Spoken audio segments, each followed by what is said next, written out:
পারি না। তো যাই হোক, আমি কিশোরদাকে বললাম যে কিছু বলার জন্য, আমাকে যদি বললো তো মনে হয় বললে ভালো হবে। ব্যাপারটা হচ্ছে যে এই যে বহুদিন আগে আমি দেখতাম যে কোনো সমস্যায় যখন শ্রী দাদা ছিলেন, তো উনি বলতেন বাবাইয়ের কাছে যা, বাবাই বাকসিদ্ধ মানুষ, অর্থাৎ তখন দিন আচরণে হননি। তো সত্যি বাকসিদ্ধ কেমন এটা স্পষ্ট পাওয়া গেল। মানে গত কদিন আগেও আমরা জানতাম যে 16 তারিখ হতে গিয়েও হচ্ছে না, 99% ক্যান্সেল, 1% লেগেছিল। হতেও পারে না হতে পারে, তার মানে 99% ক্যান্সেল হওয়ার পরে কিন্তু 1% লেগেছিল। কিন্তু উনি যে বাকসিদ্ধ পুরুষ, তার প্রমাণ দেখুন, 1% কেও 100% করে দেবে। আর সেই সময় এখানে সুভাষিতা ছড়াও জবা কুসুমের বেশ কয়েকজন ভক্ত মানুষ ছিল, যাদের জীবনদা বলছেন যখন মিটিং এর সময় যে আপনাদের আরো কিছু বলা থাকলে বলুন। প্রতিটি কর্মীদের একটি কথা ছিল, আমরা যেন সবাই মিলে প্রার্থনা করি ওটা 16 তারিখেই।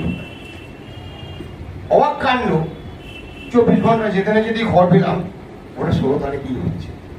তাই উনি কতটা বাকসিদ্ধ। উনি যখন আশীর্বাদ করেছেন, এটা কলকাতার একটা বৃহত্তম উৎসব। এই উৎসবে আমরা যারা অংশগ্রহণ করব, আমরা প্রত্যেকেই কিন্তু ঠাকুরের আশীর্বাদ প্রাপ্ত হবই এবং আচার্যদেবের আশীর্বাদ প্রাপ্ত হব। এটা কিন্তু যাতা ব্যাপার নয়, খুব ভালো কথা।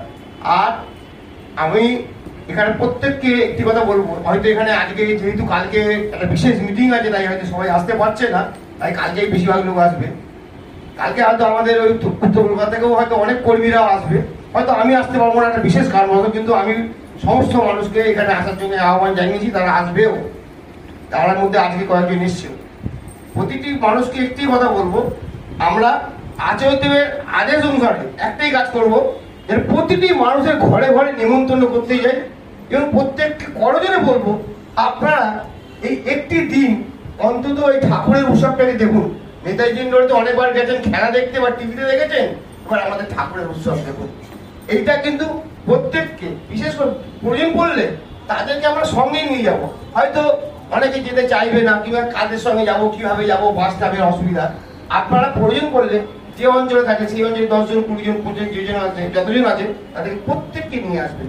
আর দেখবেন এইভাবে নিয়ে আসতে গেলে অর্ঘ কিন্তু আসবে, অর্ঘ। আর আপনারা যারা যারা উত্তর কলকাতায় যারা যারা এই অর্ঘ দেবেন জবা কুসুম এর এই মানে নেতাজির এই প্রোগ্রামটা, তাদেরকে বলবো আমাদের ছর্দি আছে, আমাদের পূজামা আছে, এদের হাতে আপনারা অর্ঘ জমা দেবেন।